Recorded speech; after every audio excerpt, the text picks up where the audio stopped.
First, I know I know who said that, and it's a pile of.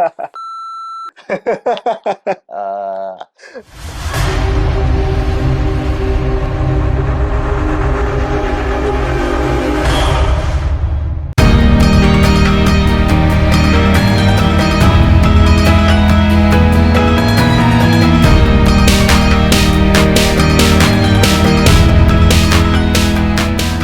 Abang Bo, like I say lah, if for those who are watching this, if doesn't know you, it's not matter enough, but I also not exactly true metal, because I don't think a lot of people would consider me true metal.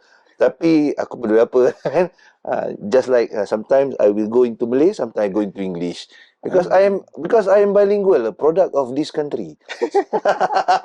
Okay, never mind. Let's get on with this. Okay, Abang Bo, your first into music, umur berapa tu? First How old is into that? music.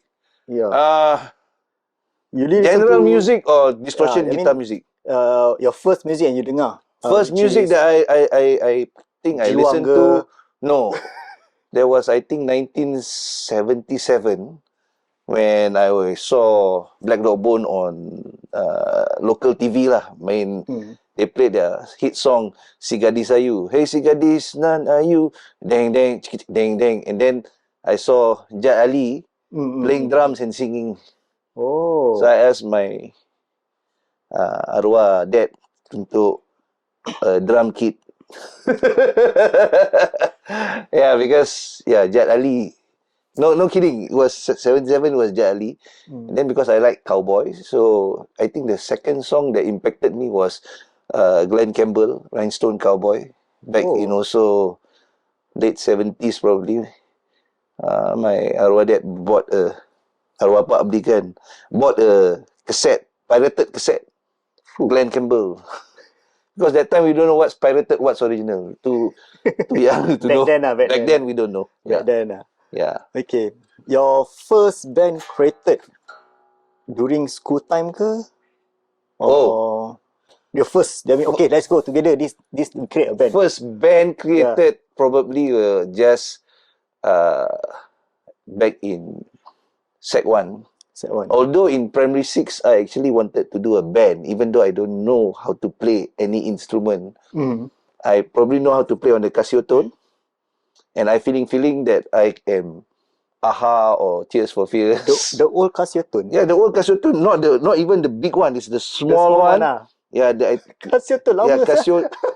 I don't think it's a Casio tone exactly, but you can play.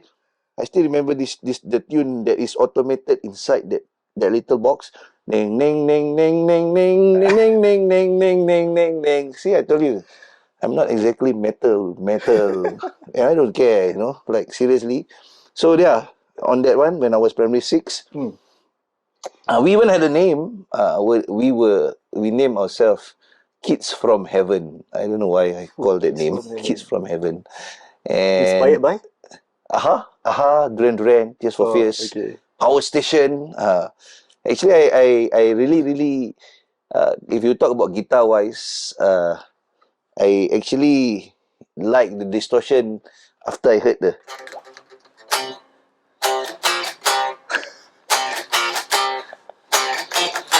Yeah, that thing in 1983. So that was from Rocky 3. So the people in the school, all my friends, they had the pirated cassette, but with Rocky Balboa, Rocky 3. And I wanted that, but my dad bought the Survivor Eye of a Tiger album on cassette. Again, pirated cassette GS. So if like people from back in the day who know what I'm talking about, the GS cassette. So yeah, that's the thing. Back to the band. Serious band when I can actually play something was in 1987 among the classmates. Yeah, among the classmates we were playing like Tiada Lagi Air Mata. Oh, Hatter Scatter. Mak gitar tak tune tak apa. I don't play the high string, I play only riff lah. So that one back in 87. So 87, 88, 89 were all just school kind of bands. Yep. Only starting in 1990, after being influenced by Halloween and Metallica in late 89, that 89, okay. that I wanted to make a metal kind of band. I don't want to play rock Melayu anymore. I want to play Creeping Death. Out of the box I want to play Metallica. Yeah, Creeping Death. I want to play Future World. I want to play Dr. Steen. That kind of thing. So that was fast. That was the starting point, because seriously, once someone introduced me to Halloween and Metallica, I just like anything that has like. Oh. Yeah. Okay, so that means you like distortion through Halloween, Metallica. I like distortion actually earlier than that, because actually the thing that I actually like is the sound of the guitar when it is palm muted, like. Oh, okay, palm muted. Yeah, okay. Bon Jovi pun okay juga. that So you ching, ching, ching, ching, yes. ching, ching, ching, ching, ching, ching, ching. That's the thing that I like about guitar. So from there you because before that, actually, I've already listened to some Iron Maiden, but they don't seem to have the ching, ching, ching, ching, ching, ching, ching. Not many songs have that ching, ching, ching, ching, ching. Not like Metallica. And Halloween also have like ching, ching, but they are not. Their ching, ching is different from Metallica. So that's like the thing that really make me like distortion guitar. Okay, the next one. This album that you with Amyr, what do you think about this song? Okay, seriously, I think Amyr put a lot of thought to this song, because there's a lot of flavors in the song.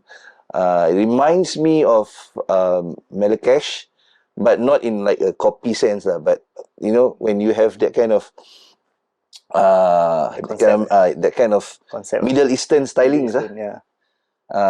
There's a few bands that come to mind, Malakesh, maybe Orphanland, also maybe because System of a Down has ancestral roots in Armenia. Actually, if for the knowledge of people who don't actually familiar with the cultures of the Middle East, they can see themselves as different people or different religion, but I think they share the same music, notes, like that scale. That scale. I think whether if they are Persians or Arabs or Jewish or Anatolians or whatever, they share the same food and the same music.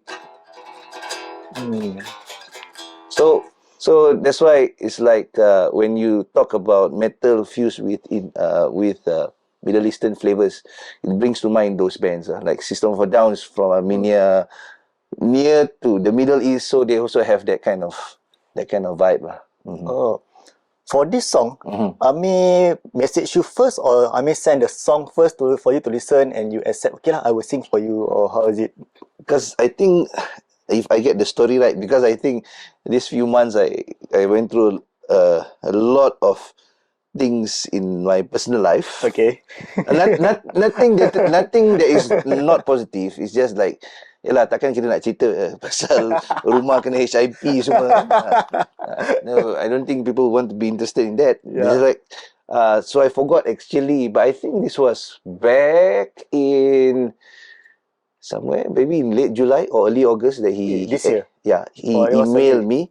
Then he asked me if I can when I can do it, but I say it has to be after October, because I have HIP, I have my youngest son having PSLE and all that, and I think, so I say the safest thing would be after October lah. So after that, once I said okay, he sent me the stuff. Then I kind of like take a listen, and I kind of like have a rough idea of what, because there was a guide track also Amyr sent me. I think Amyr, I don't know whether was he the one who not using it lah. Okay. Okay, but I thought it was Amyr. So, oh, this is Amyr. Lyric by Amyr, kan? Quite good, man. Quite good, man. Like, oh, this is Amyr doing the scratch vocals. Oh, this is quite good. I didn't know that he's a Screamer. aggro kind of aggro vocals kind of singer. So yeah, that's How long you take to macam into that Amyr music? Feel then first listen, or you take some time, then you make your own creativity. I think not to sound that I'm by no means very good or what. It's just that, you know, I've been doing this for the last 31 years. So I guess there are certain things that are like it's natural. You know, like, okay, this is how it is. And for this kind of vocals, you need to have a good sense of rhythm. And like the Malays call it the patah lagu tu nak kena betul, because because it's percussive. Yes, correct. It's not exactly melodic vocals. It's percussive vocals. So you must know how to kind of like chop the words. Yes. In a meaningful manner that it sounds decent. Yeah.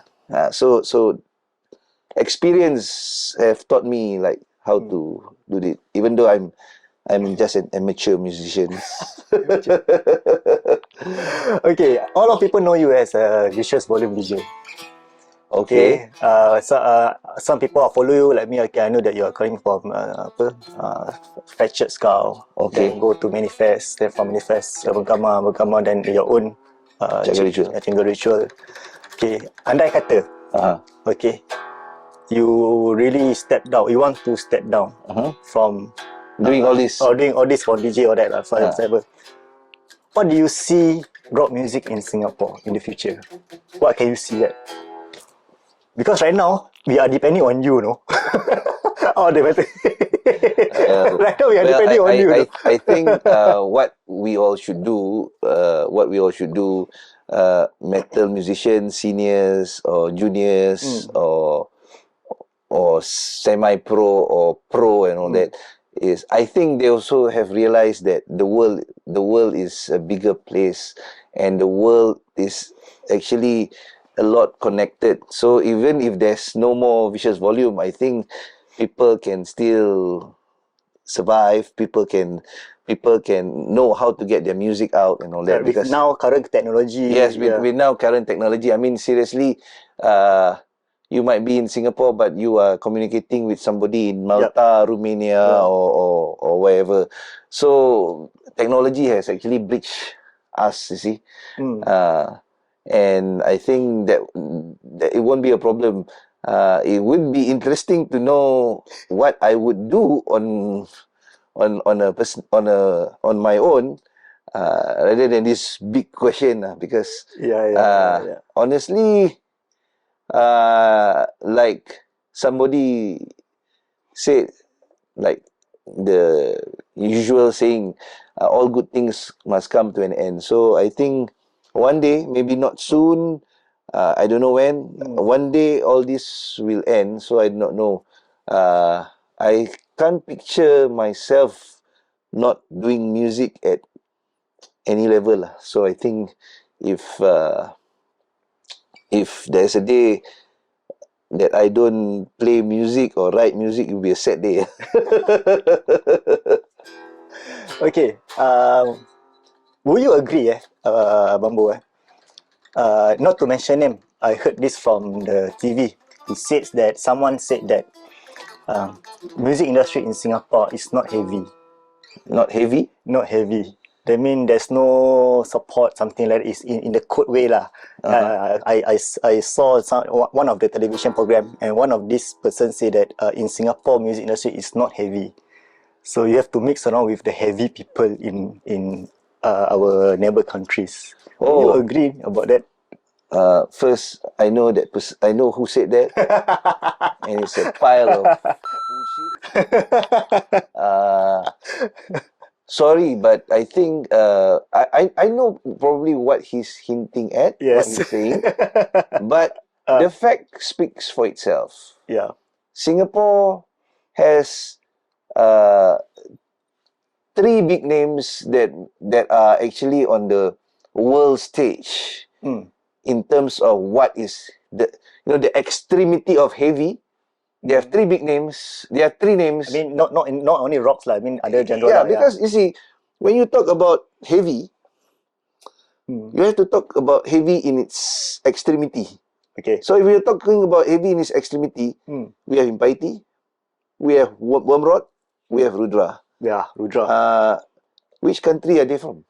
I mean, I'm not the sort of person who like to be like, like ultra nationalist or ultra patriotic, whatever. You know, I get what that fella is talking about. Yes. I think who he is talking to knows also that in Singapore we have we are heavy enough. Yep. We are heavy enough. I do agree when he say that okay, not say I agree lah. He said that we are our industry. I don't think we are an industry in the first place. We are never an industry. Not me say. I'm not say that we are not an industry. You can go back to some local Malay newspaper to actually find that he actually said that we are not an industry. But that's not an issue. Industry or not an industry, I think if okay, now is a time where seriously you don't even need to be in a band. You don't need to have labels. If you are passionate, you are driven. Like Amyr is passionate and driven. Yep.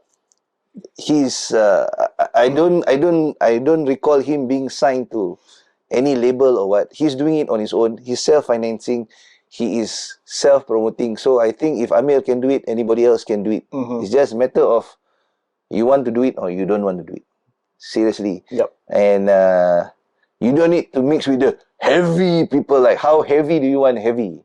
I mean, we have all the heavy people in Singapore. We have all the heavy people in Singapore. So I don't think that you need to kind of like go to somewhere else to get the heavy people.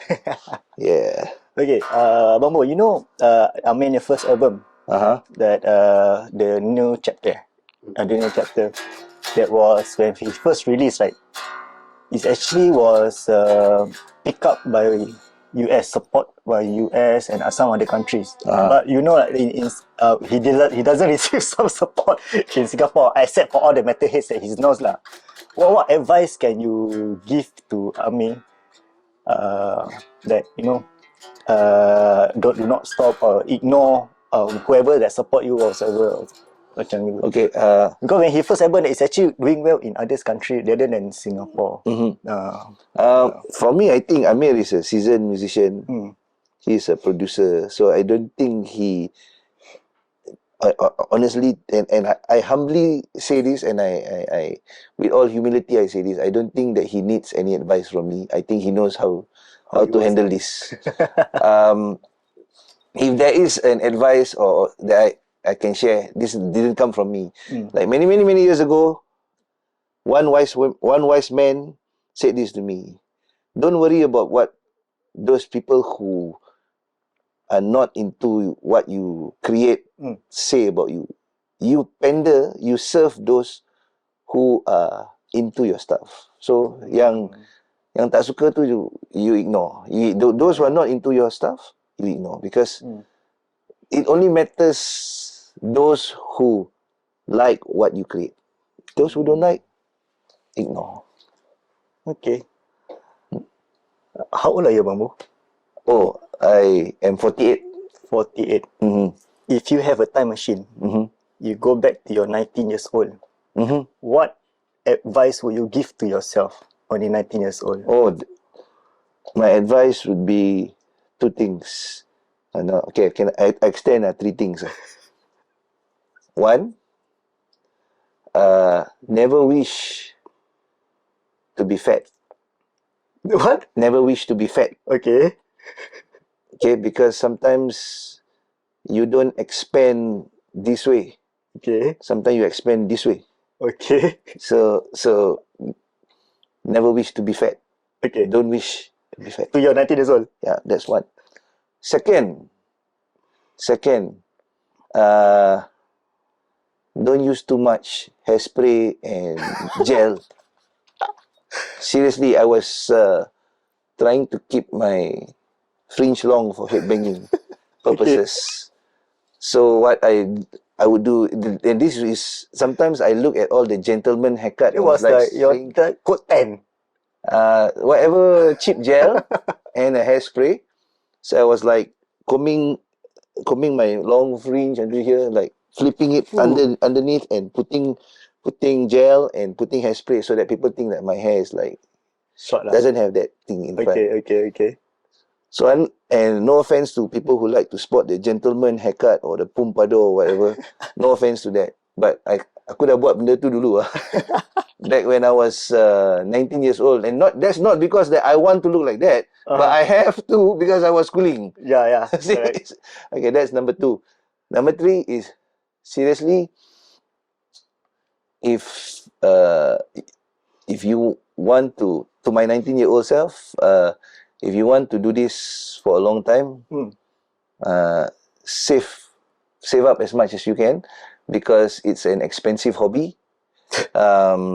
Seriously, don't get distracted to buy big amps and tube amps and all that kind of things, because in the end, the awesome sound created by those big things will become a small thing called a plug-in.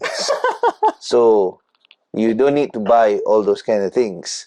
So those are the 3 things I would say to my 19-year-old self. Okay, one more last. A piece of advice to all musicians out there, regardless of genre. Okay, I don't like to give advice because first, the person who gives advice, might be the wrong person to give advice. But one thing I can share is that learn to love your craft. Learn to love your craft. That was deep. Seriously, I often see a lot of people who don't exactly love their craft. Okay, so they need to love their craft. Loving your craft meaning you like and you love what you do. Yeah. Even if you do not achieve commercial success. Yeah. Even if you don't get to play, Esplanade or whatever, it doesn't matter. You do what you do. You kind of like have to love this until the end. And seriously, if you see yourself as an artist, you must know that the word artist comes from the word art. Yeah. So if you are not dedicated to your craft, don't call yourself an artist. You might be a celebrity, but you're not an artist. So you need to love your craft until the end. Wow. You want to promote anything? The latest? Just if you have Spotify, check out Chugga Ritual. And if you are on Facebook or Instagram, hit me up and request for a friendship. If you're not a scammer, I'll be your friend.